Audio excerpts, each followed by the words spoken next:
nuestro programa especial extraordinario Perú Decide 2026 y vamos a pasar precisamente a presentarlos. Está con nosotros Jorge del Castillo del APRA, en el otro extremo está Francisco Calizo Gianpietri de Renovación Popular, Flavio Figalo del Partido del Buen Gobierno, candidato al Senado, y Patricia Correa de Ahora Nación. Muchas gracias por acompañarnos en esta noche bastante accidentada, hay que decirlo, ¿eh? Y desde el punto de vista político también muy retadora por lo que vendrá en las próximas horas y días. Empezamos, Jorge, la primera impresión frente a lo que ha pasado y cuál debería ser el camino a seguir a partir de este momento ante la circunstancia que está planteada. Usted que tiene experiencia política, aunque las cosas no le hayan ido bien al APRA en esta oportunidad, pues es importante. ¿Qué hacemos los peruanos? ¿Cómo salimos de esta situación? Bueno, me parece que la decisión de que se continúe la votación, si bien es inusual, nunca había visto es inédita, una cosa así, nunca ha pasado. pero bueno, es mejor que suceda a que deje de hacerse.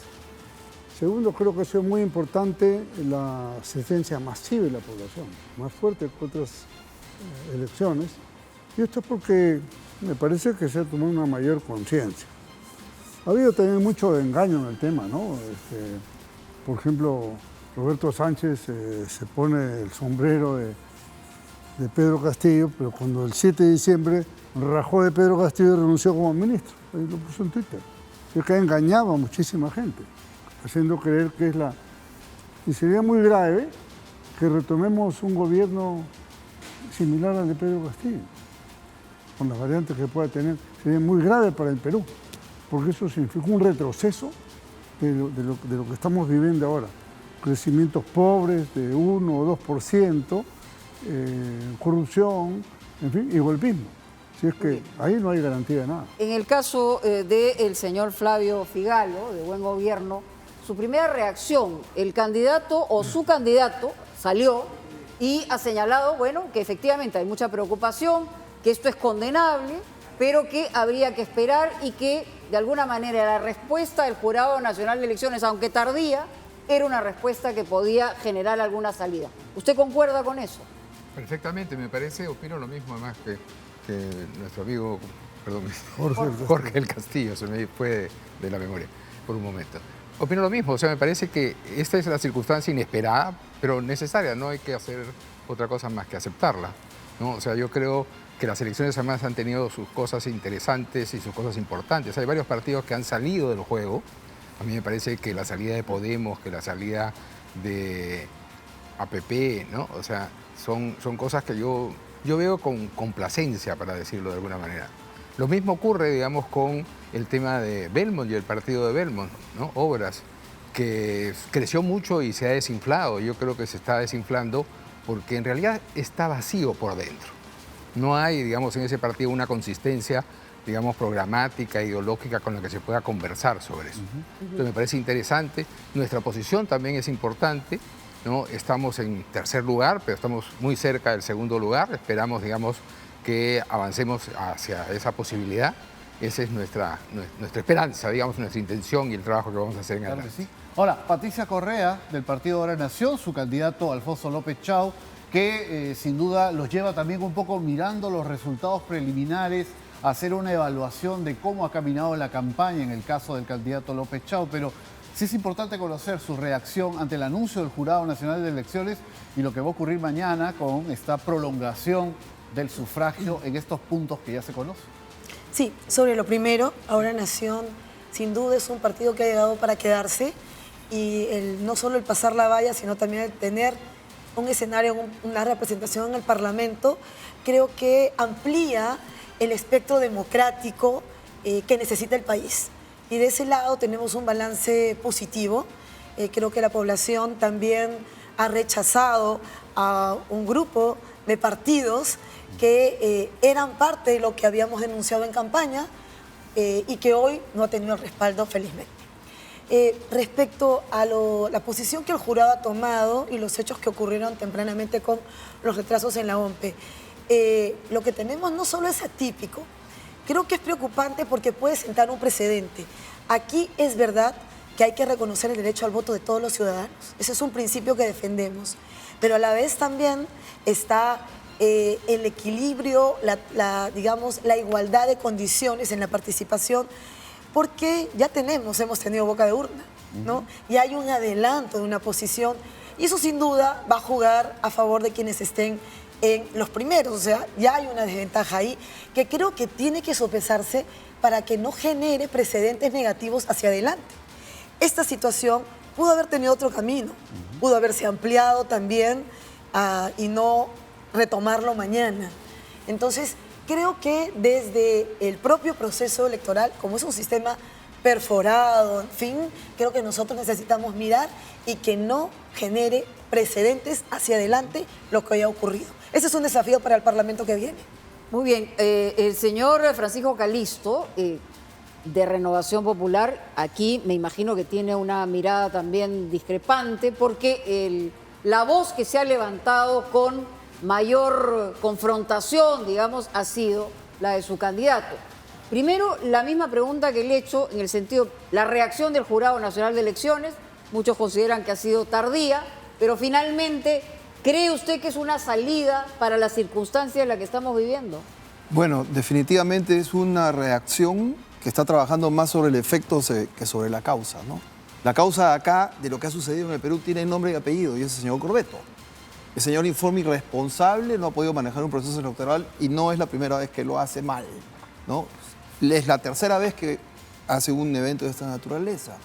Entonces, tenemos que entender de que el proceso electoral es un proceso que debería ser inmaculado y no puede estar manchado como está manchado el día de hoy, ¿no? Cerrando la capacidad de votar de las personas y creyendo que haciendo esta elongación del proceso electoral el día siguiente vamos a resarcir todo el daño que hemos hecho al Perú. Porque hay mucha gente que el día de hoy, no ha podido asistir a la votación porque el material llegó muy tarde y esa gente ya se fue a su casa. Pero entonces, ¿cuál sería la salida según usted? Bueno, la salida, lo primero que deberíamos hacer nosotros es denunciar al señor Corbeto. Para mí, este señor debería estar preso, porque es el único responsable de todo lo que está sucediendo en este momento. Lo que están haciendo el día de hoy, como para poner un parche para generar amainar el efecto, no va a solucionar el problema, porque hay mucha gente que el día de mañana no va a ir a votar, que el día de hoy no pudo llegar a la hora de votación o llegó a la hora de votación y las mesas no están activadas. Y esta gente ya se fue a su casa. Señoras de edad, madres con hijos, etcétera, etcétera. Y esa gente el día de mañana, así se abren las mesas que no se han aperturado, no van a poder votar. Y el señor Corbeto ya hizo un daño al Perú, porque les impidió votar. Y eso está consagrado por la Constitución. Bueno, es un tema sin duda bastante complejo, no solo lo que hemos visto ahora, sino finalmente las ramificaciones que va a tener este problema, que ya lo estamos viviendo. Pero quiero apelar también a la experiencia política de Jorge del Castillo, porque en el calor de la discusión y de la reacción, algunos candidatos han empleado la palabra fraude. Es una palabra bastante gruesa y es muy serio hablar de un tema de esta naturaleza.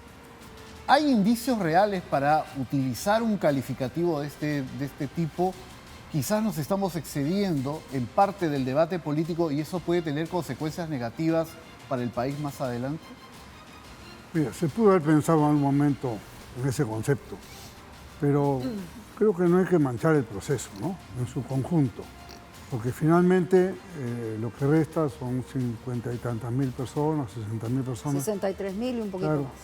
que pueden definir con mayor claridad mañana el pase a la segunda vuelta. Lo que ha habido más bien es una tremenda negligencia, una severa incompetencia. Toda la vida la Fuerza Armada ha movido ese material. Y resulta que ahora algún sabio decidió que había que hacerlo y lo hacen con empresas de quinta. Porque eso es lo que ha pasado. Empresas que ya le habían fallado a la OMPE.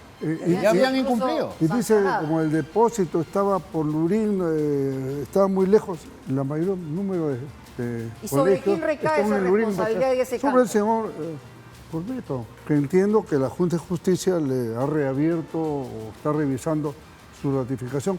Todos esperábamos que no sea ratificado en su momento y la Junta anterior lo ratificó. Entonces, ahora estamos ante un problema. La ley impide removerlo. Impide ¿no? que renuncie, ¿no? No se le puede remover, pero yo creo que hay que ponerle más vigilancia al tema. Por ejemplo, hay la propia Contraloría, por ejemplo, la misma Defensoría, la Fiscalía, tiene que estar encima, porque si no, la segunda vuelta puede ser un problema grave y ahí un lío menor en la segunda vuelta puede... Mira, lo que significaría que una llegada que ya es bastante estrecha, ahorita mismo para calificar a la segunda vuelta, ya está teniendo un problema. ¿No? Hay 3 encuestadoras que han resultado distintos, el boca de urna, vamos a ver cuando venga Sí, el vamos a ver. conteo. El conteo rápido se verá. Pero bueno, espero de que el OMPE tenga un mayor control, resuelva rápidamente la parte logística, porque se va a repetir el tema si es que no se toman decisiones. Señor. Esta empresa está intervenida ya. Sí, señor Figallo, respecto a lo mismo que se está planteando, se plantea obviamente aquí un responsable, una cabeza, estamos hablando del jefe de OMPE, pero la situación ya está dada.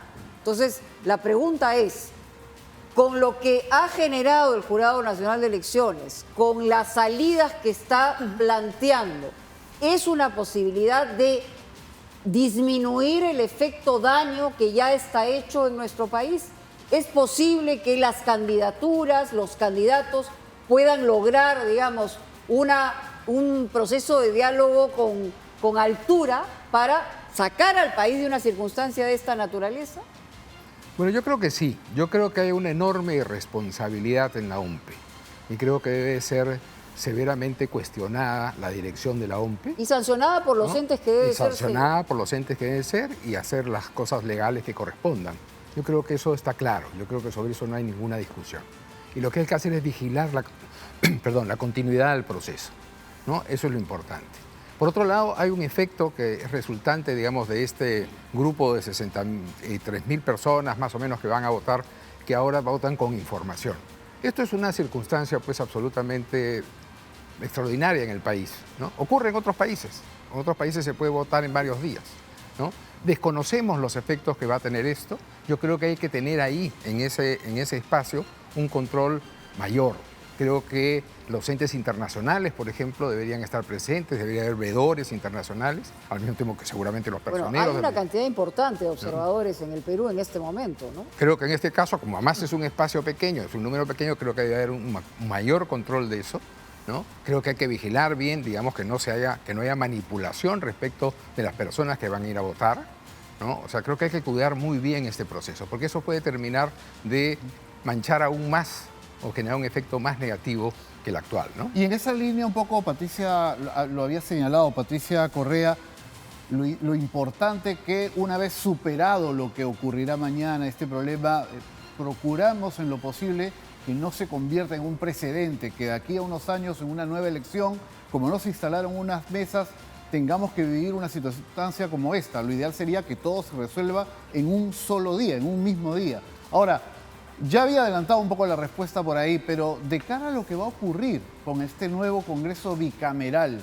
¿va a ser posible establecer alguna línea de entendimiento entre los partidos que están llegando al Congreso o vamos a encontrar nuevamente una situación de polarización en el Parlamento? ¿Qué es lo que usted piensa que podría plasmarse? Esperemos que no.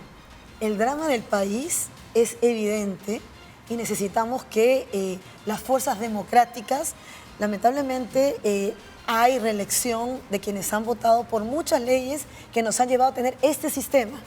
Este sistema, además, como dije, que no solo está perforado, sino que se traduce en un proceso electoral como el que tenemos, atomizado, canibalizado. Tenemos la responsabilidad que tiene el Parlamento, va a ser una revisión de este sistema. Ahí va a ir también parte de lo que tenemos que adelantarnos para que no vuelva a ocurrir. Pero lo segundo es que sí va a ser importante que quienes han construido y van a ser reelegidos este sistema, esta arquitectura, tengan que, en muchos casos, recular, tengan que repensar bien que tenemos que construir un sistema político representativo real y que alguien que saque un 16% no sea el que tenga mayoría en el Parlamento. O sea, hemos atomizado tal que hoy la inversión que ha hecho el Estado en tantos partidos desanima las alianzas, una coalición de partidos que creo yo puedan hoy día hacer una reforma, ¿no?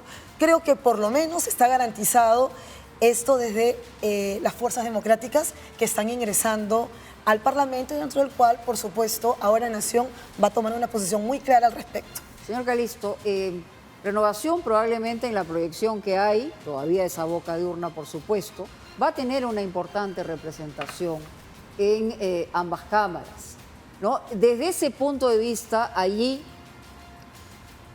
habría la posibilidad de tender puentes y ajustar y adaptar, digamos, propuestas que estén vinculadas justamente para encontrar salida con partidos con los que no necesariamente comulgan. Sí, pero tenemos que entender que nosotros no estamos aquí viendo el futuro inmediato, tenemos que ver un tema que va un poco más allá. La construcción de puentes es necesaria, el diálogo entre los partidos políticos es necesario, de eso se trata un parlamento, en las dos cámaras, por supuesto, ¿no es cierto? Entonces, si nosotros creemos que alrededor de un solo grupo político vamos a poder gobernar el Perú, estamos completamente equivocados. Definitivamente va a tener que entrar un proceso de diálogo, tendrán que nombrarse los actores para que esto suceda y de ahí para adelante mirar por el Perú, hacia adelante. No podemos estar manejando el Perú mirando el espejo retrovisor, porque de lo contrario no vamos a llegar a ningún lado, ¿no? No, o nos vamos a chocar todos, ¿no? Pero por supuesto. Pero eso es una, digamos, una mirada interesante, porque lo que hemos visto en el trabajo congresal actual es que se ha adaptado mucha agenda personal o partidaria que está por encima de las necesidades del país. Eso es lo que también, imagino, dentro de una renovación en el Congreso, pueda apuntar a una mirada distinta para que haya resultados diferentes. El APRA no ha estado, probablemente no vaya a estar, pero la experiencia, volvemos a reiterar, es siempre importante en la política. Cómo lograr efectivamente, no que sean amigos, sino que se encuentren en el terreno cosas que le hagan bien al país, más allá de los partidos. Mira, el asunto es así. Hoy día el Perú crece no más de 3%. Sí. Y eso es insuficiente para la necesidad de desarrollo. Podría crecer con precios quintuplicados en minerales, etcétera.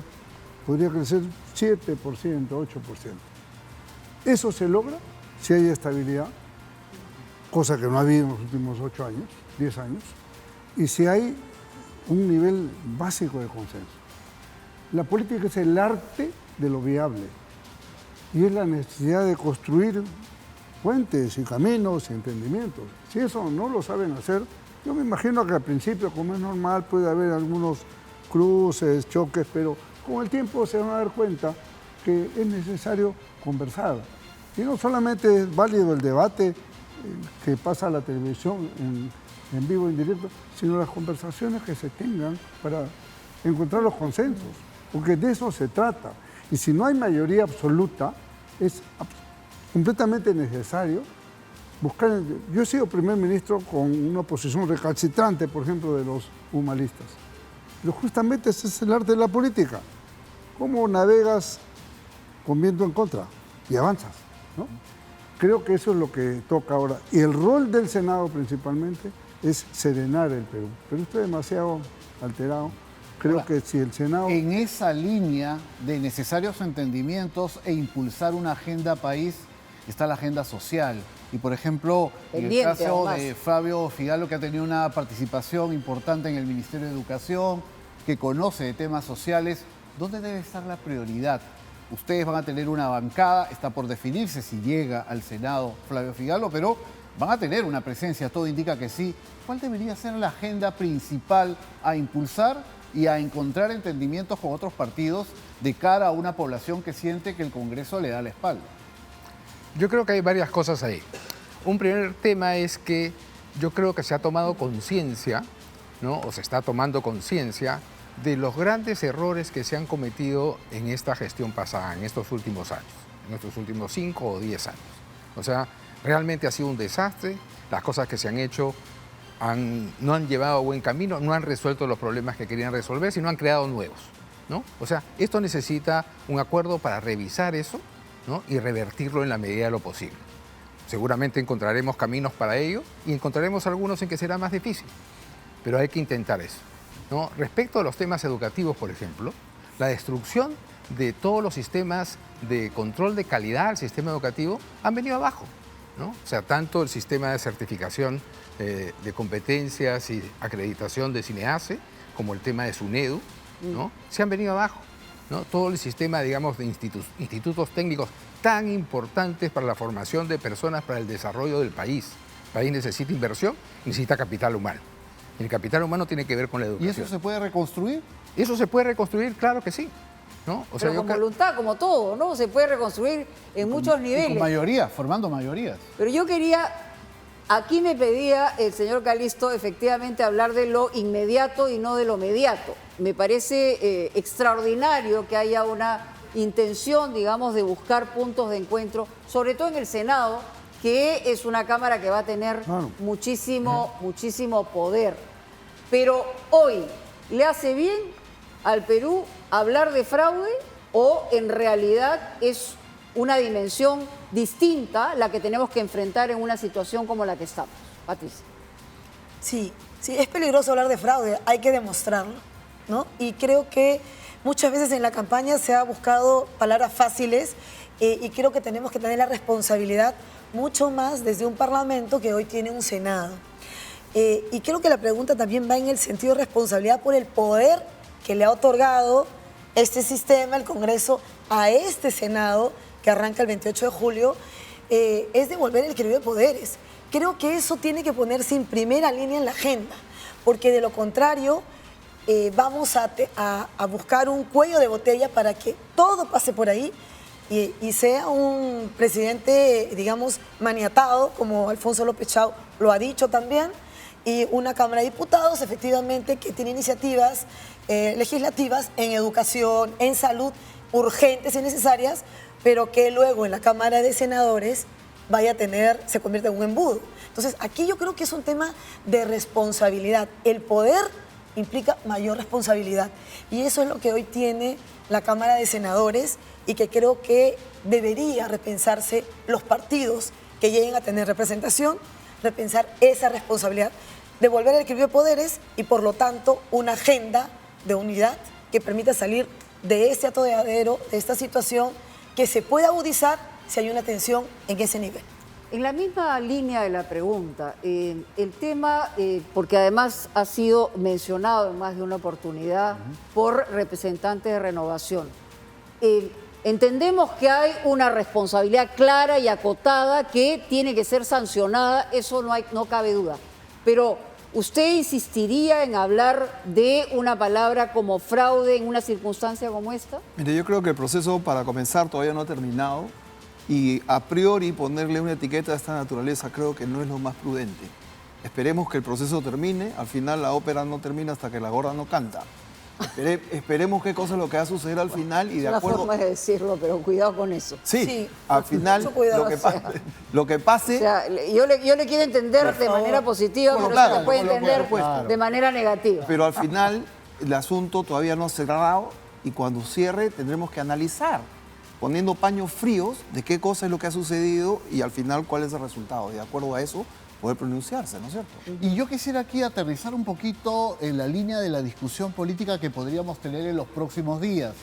En el caso de que Renovación no llegara a la segunda vuelta, que podría ser una posibilidad, la otra es que pase y, digamos, compita con Keiko Fujimori. Pero si no pasara a la segunda vuelta, ¿ve viable usted un entendimiento abierto sobre la mesa con Fuerza Popular y Keiko Fujimori? Bueno, esperemos, una escalera se sube paso por paso. Todavía no hemos llegado al último escalón, esperemos que lleguemos al último escalón y dependiendo No es algo de que lo pase. descarten en Renovación. Bueno, no se puede descartar nada en este momento, al final, pero esperemos que los sucesos se den y de acuerdo a eso nosotros maniobraremos en consecuencia, ¿no es cierto?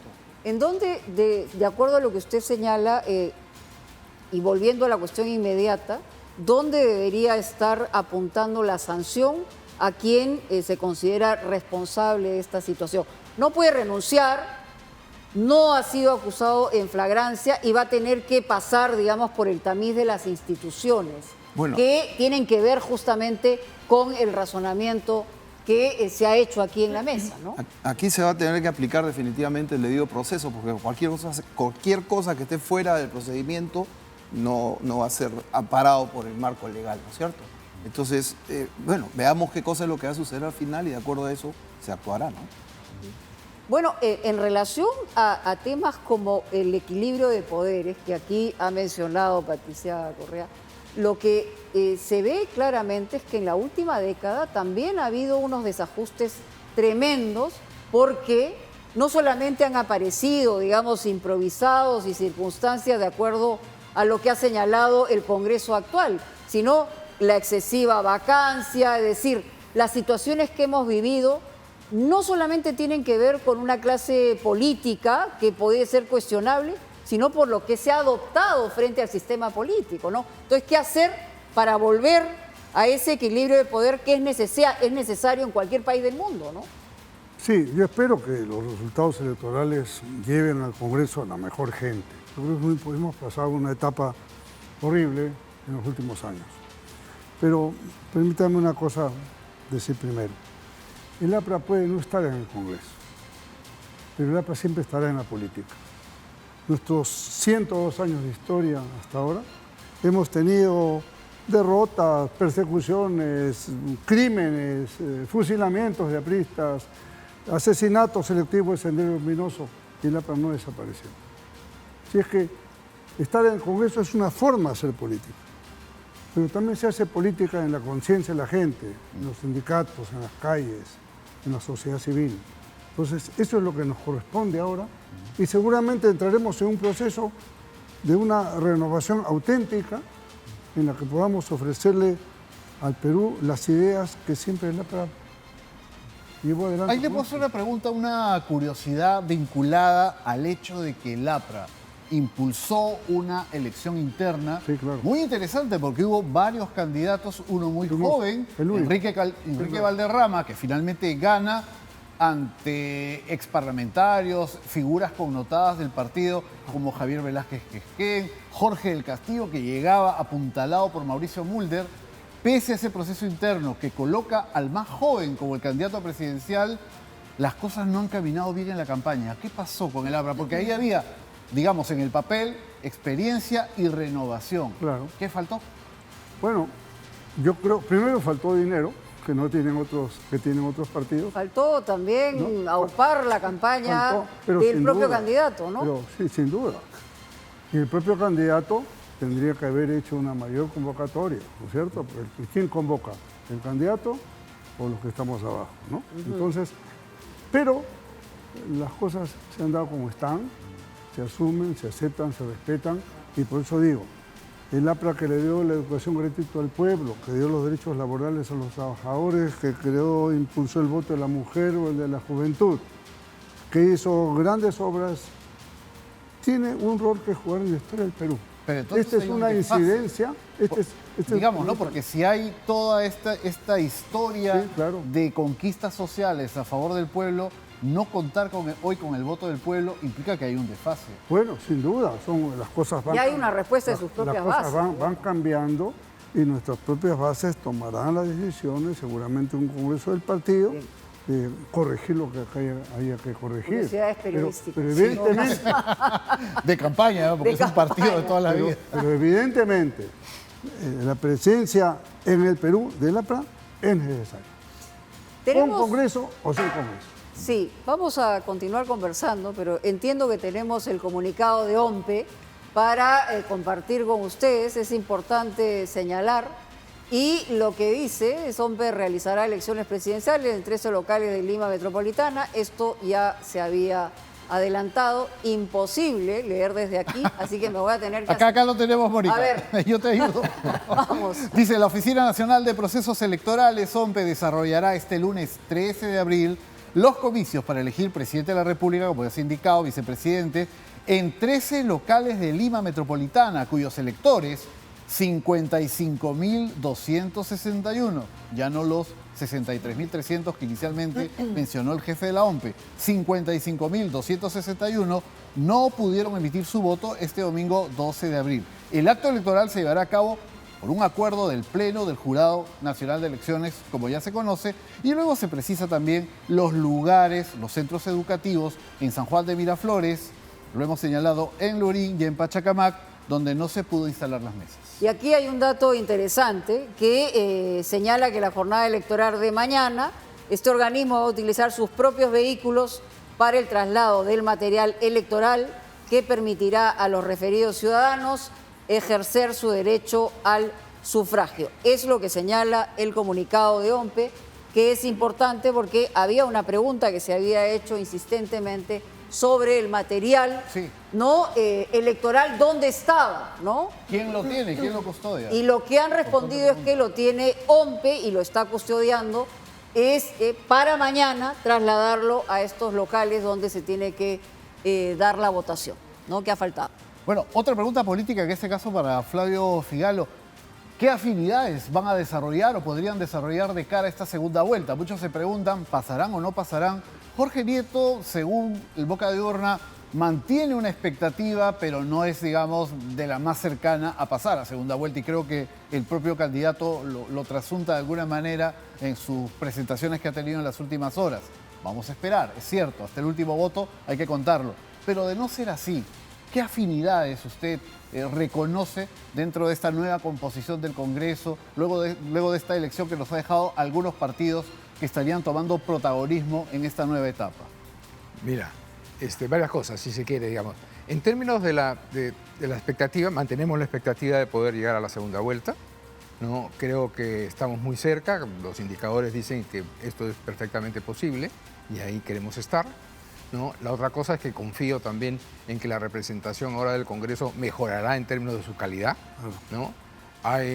Lamentablemente hay algunos reelectos que no traen la calidad necesaria, pero espero que sean los mínimos, ¿no? Que tengamos una posibilidad de mayor apertura en los partidos y que esta mejor calidad se trasunte, digamos, en mayor responsabilidad y mejor conversación. Acercamientos, tenemos, digamos, buenas relaciones con Ahora Nación, que también está presente y seguramente las podemos fortalecer, ¿no? Y también con los otros partidos en la medida que sea posible dialogar y llegar a acuerdos, ¿no? O sea, creo que no hay negación respecto de decir con estos sí, con estos no, ¿no? Estamos empezando este proceso y vamos a jugarlo de la manera más honesta y transparente posible. En el mismo sentido, Patricia, ¿no? Estas afinidades y estas necesidades que se plantean inmediatamente para tratar de fortalecer la calidad política del país, porque eso puede generar como resultado que efectivamente el ciudadano no le genere esa aversión en relación a la clase política. Lo que se ha logrado en los últimos tiempos es excluir, ¿no? Señalar al otro como que no es capaz de pensar igual que yo y entonces no podemos llegar a ninguna parte. ¿Cómo hacerlo? Bueno, Alfonso López Chao lo dijo además en su mensaje que Ahora Nación tiene esta vocación de buscar la unidad en un país quebrado, en un país en el que se nos ha dicho los que están aquí son buenos, los que están aquí son malos. Y debo decir también que Ahora Nación y Alfonso ha sido en campaña alguien que ha sido muy golpeado y atacado permanentemente. La vocación que tenemos es de apertura, de diálogo, y creo que es un llamado ahora importante a todos los que van a conformar el Parlamento Nacional de tener esa vocación. Si no ha sido así en este Congreso, lo va a tener que ser. Ese es el llamado de la población. Eso es lo que nos está pidiendo la ciudadanía, que haya una unidad y una agenda. Y claramente esa agenda tiene que ver, para quienes han tomado decisiones en el actual Congreso, repensarlas. Y para quienes están entrando, digamos, como Ahora Nación, que viene a quedarse también en la vida política del país, abrir ese diálogo, esa capacidad de escucha también con la ciudadanía, algo que se ha perdido. Porque un punto central para ese diálogo tiene que ver con generar estos canales de escucha con la población que no están presentes. Porque lo que ha ocurrido es que se han tomado decisiones pensando en los intereses personales, individuales y de partido de quienes han estado gobernando. Eso tiene que acabar. Y vamos también ahora con Francisco Calixto a este tipo de decisiones denominadas populistas. ¿Por qué populistas? Porque se han aprobado en este Congreso sin el financiamiento adecuado, sin contar incluso con los fondos que se requieren para otorgar o reconocer derechos que sin duda la población demanda, pero en un ambiente en el cual el populismo lo único que busca es atraer aplausos o votos, no nos hace bien como Que además país. no les ha resultado. tengo A que eso decirlo. iba, precisamente. Leyes populistas que no han significado una mayor aprobación para el Congreso. Todos lo sabemos, lo vimos antes y durante la campaña. Un nivel de aprobación muy bajo del Parlamento que ahora será bicameral y que probablemente para un ciudadano al que le cuesta llegar a fin de mes le dará doble razón para sentir distancia del Congreso. Allí, ¿cómo hacer para erradicar estas leyes populistas y tratar de recuperar imagen, ¿no?, y peso ante la ciudadanía en su labor de representantes? Mira, yo creo que per se el Congreso, por el hecho de tener 2 cámaras, no va a mejorar su producción si es que realmente la gente que lo compone no tiene la idoneidad para esto. Punto número 1. Punto número 2, yo creo que es saludable el tema de un Congreso bicameral en este momento que nos lleve a exonerar, no lleve a exonerar, por ejemplo, procesos de segunda votación, ¿no? O simplemente definitivamente pasan por el aro sin ningún tipo de control. El control presupuestal, el control social, etcétera, etcétera. Entonces, la Cámara Reflexiva, que va a ser la Cámara del Senado, yo creo que va de una u otra forma a contribuir a que este proceso mejore. Pero eso tiene que ver con individuos, porque Pero por solamente el enunciar, digamos, una cámara reflexiva no necesariamente quiere decir que los individuos que se incorporen sean reflexivos. Ahí es donde entra también el trabajo político y la madurez, ¿no?, política. Pero también la madurez de la ciudadanía, que fue el que escogió al final, la que escogió al final a los integrantes del Congreso. Como decía la doctora Hildebrand, al final escogemos el menú que ponen los partidos políticos, ¿no? Y acá hay una responsabilidad también de quienes ponen ese menú en la mesa y de quienes escogen quiénes son los que van a ir. Bueno, ojalá que en esa vía también regrese la austeridad al Congreso. También. Pues no solamente porque en muchos casos es excesivo y abusivo el gasto y el presupuesto que se han asignado, sino que ahora al ser bicameral persiste el temor de que los presupuestos se disparen en una situación en la cual el ciudadano lo que quiere es sobre todo resultados y gente idónea. Tener asesores sí, pero gente que realmente tiene la capacitación, ¿no es cierto?, la preparación para que el congresista, sea diputado o senador, pueda trabajar de manera mucho más fructífera para el país. Bueno, muchas gracias Muchas por gracias. estar con nosotros esta noche, al señor El Castillo, al señor Figalo, a la señora Gracias. Correa, al señor Calisto. Y vamos a ir a una pausa.